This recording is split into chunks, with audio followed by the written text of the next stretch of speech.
En su lugar, han estado de pie ya un buen rato.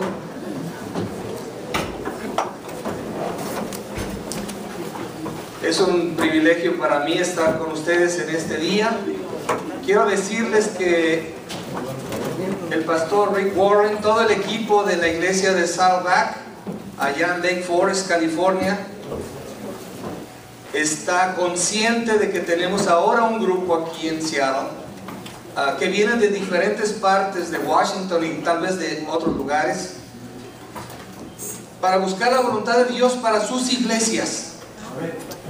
Y hay un grupo que se unió en una cadena de oración.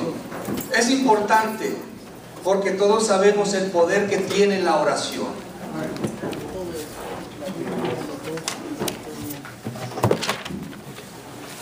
La palabra de Dios dice que en el mundo tendréis aflicción, pero confiad que yo he vencido al mundo, dice el Señor. Y esto es lo que vence al mundo: nuestra fe. Amén. Nuestra fe. Y es una fe que va creciendo poco a poco hasta que llega a ser una fe poderosa, como aquella de los grandes héroes de la fe que encontramos allá en el libro de los Hebreos. Hombres que sacaron fuerza de la debilidad. Ustedes se recuerdan de un gran héroe de la fe llamado Job, que en medio de la tragedia, después de que le habían arrebatado todo, las propiedades, los hijos, la esposa, aún le dijo: maldice a Dios y muérete. Y dice la palabra de Dios que una sarna le entró desde la punta de los pies hasta la coronilla de la cabeza, y en medio de esa situación, aún sus amigos le habían abandonado. En medio de esa tragedia, él, ahí en Job 19:25, dice: yo sé que mi Redentor vive, y sé que al fin se levantará sobre el polvo, y ahora mis ojos le verán y no otro, aunque en este momento mi corazón desfallece dentro de mí. Qué fe tremenda la de este hombre llamado Job. Ese tipo de fe es la que nos hace falta el día de hoy. A veces nos quejamos de las cosas, a veces no estamos contentos con lo que pasa en nuestra vida y no buscamos a Dios. Pero yo creo que es tiempo de que cambiemos nuestra actitud. Es tiempo de cambiar nuestra actitud en la vida y buscar a Dios.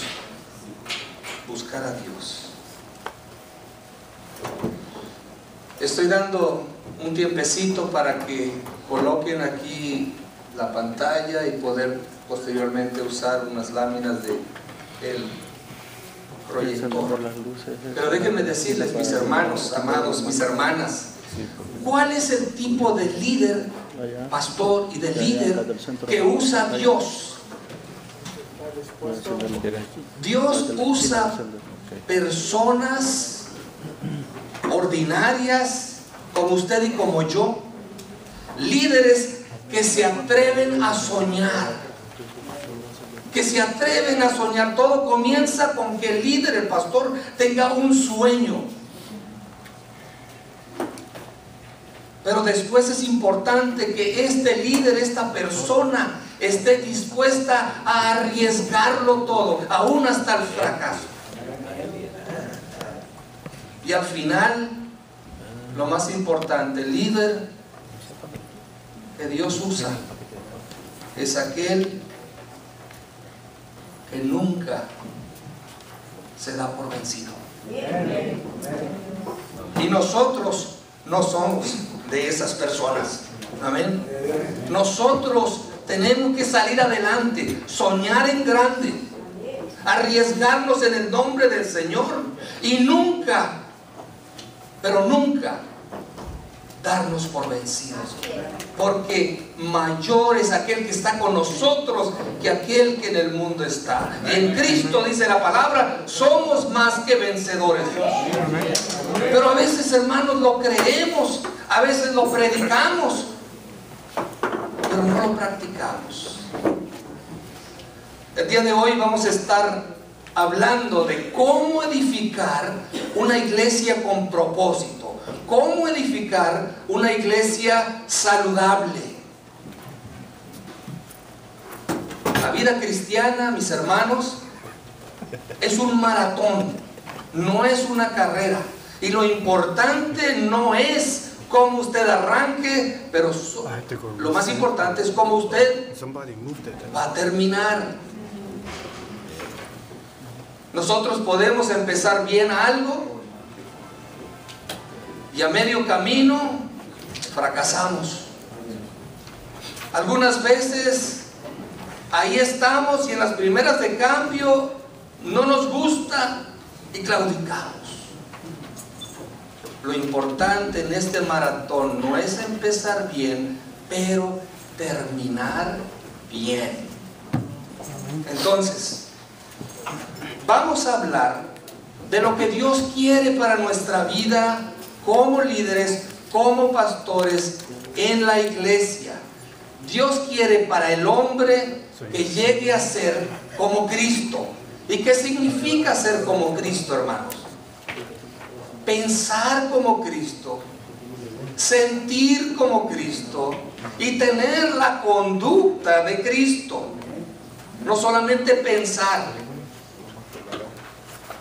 pero igual también sentir como Cristo, ver con esos ojos compasivos y después tener la conducta de Cristo.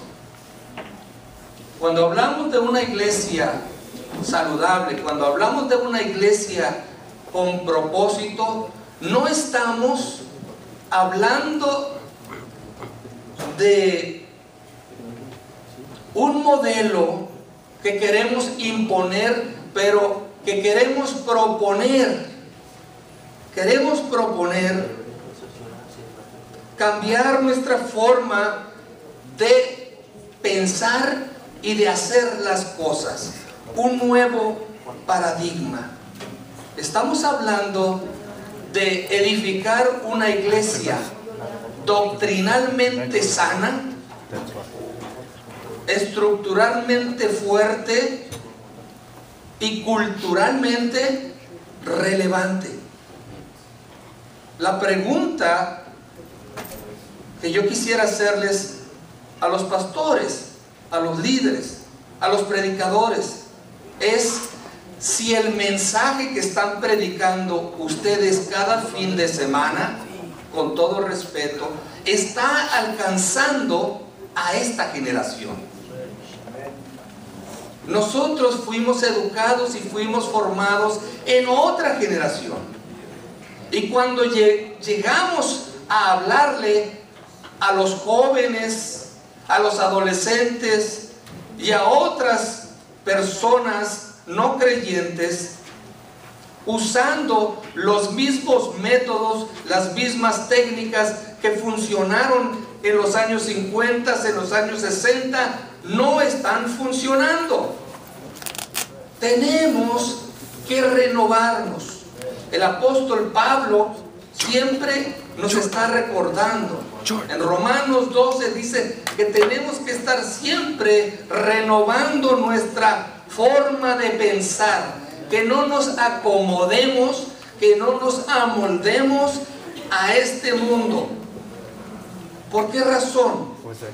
Porque es muy fácil, mis hermanos, es muy fácil cuando uno ve que lo que funciona es aquello, entonces uno se mete. Entonces quiere aplicar las cosas del mundo en la iglesia, en lugar de las cosas de la iglesia en el mundo.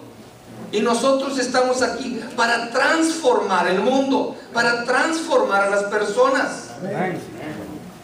Entonces, nosotros no podemos acomodarnos al mundo. Entonces tenemos para ser eficaces, eficientes, tenemos que comenzar nosotros en un proceso de renovación, renovarnos. Cuando vamos a salir, tenemos que asegurarnos a qué tipo de gente queremos alcanzar. Y por decirlo de alguna manera, como somos pescadores de hombres, ¿qué tipo de carnada voy a usar? El apóstol Pablo siempre decía: a los judíos me hice así, a los estos me hice así, y a esto me hice... O sea, yo me fui acomodando de tal manera que alguien pudiera aceptar a Cristo. Y nosotros a veces estamos como aferrados, agarrados de tradiciones que ahorita no están funcionando. Es tiempo, mis hermanos, se los digo de todo corazón, con todo cariño, es tiempo que nosotros revisemos el odre, a ver si todavía puede retener el vino nuevo que Dios está derramando y que está en fermento. ¿Cómo están nuestras estructuras en la iglesia? ¿Tienen fisuras o podemos todavía retener a la gente? Uno de los retos grandes de la mayoría de las iglesias que me ha tocado visitar en diferentes países y aquí en los Estados Unidos, es el reto grande de cómo cerrar la puerta de atrás de la iglesia, porque son más los que se van que los que llegan y se quedan. ¿Cómo podemos hacer? El día de hoy vamos a estar hablando de muchos principios, de algunas lecciones que hemos aprendido en nuestra iglesia y que pueden ser útiles para ustedes. Y lo importante, hermanos, es esto: que ustedes tomen los principios, tomen los conceptos, los ajusten a su necesidad en su iglesia y los pongan en práctica. No que tomen así y lo pongan tal cual, porque no va a funcionar. La iglesia del pastor Rick Warren, la iglesia de Saddleback, es una iglesia americana, para empezar, y es una iglesia grande y con recursos. Pero ¿saben qué? No empezó así.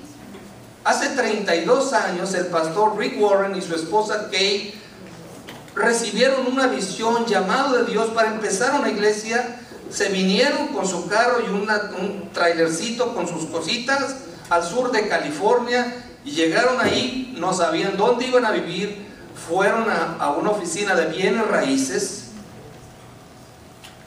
y esas personas fueron los primeros convertidos. Y Rick, Kay y este hombre de real estate con su familia comenzaron en el garaje de la casa que él le rentó. Ahora, cada fin de semana llegan alrededor de 25,000 personas. Pero no empezó así. Empezó nada más con una visión, con un hombre que dijo: ¿sabes qué? Yo creo en esa visión y me voy a aferrar a esa visión y no me voy a soltar. ¿Cómo le voy a hacer? No sé, no tengo dinero, no tengo conocidos allá, pero yo voy a ir en el nombre tuyo, Señor, y tú me vas a ayudar. Hay mucha gente que ve la iglesia del pastor Rick Warren ahora y dice: son 32,000 personas, porque hay 10 campus alrededor de la iglesia, pero ahí a la iglesia principal llegan 25,000 más o menos, fin de semana. Y dice: no, pues esta iglesia es grande, es una iglesia que tiene recursos, claro, ellos pueden hacer cualquier cosa. ¿Sabes qué? Te voy a recordar un poquito cuando empezamos. Ahora, cuando Dios quiere tratar con una persona, con un pastor, con un líder, siempre lo lleva por un proceso de renovación. Y eso empieza con una renovación personal. Es como decir: ¿cómo está mi relación con Dios? Y yo me animaría a preguntarles a ustedes: ¿cómo está su relación personal con Dios? ¿Cómo está su vida personal? Su hábito de pasar un tiempo diariamente con Dios. Dicen que uno llega a conocer a una persona entre más tiempo pasa con esa persona. Es así. Mi esposa me dice que ella me conoce. Tenemos 34 años de casados,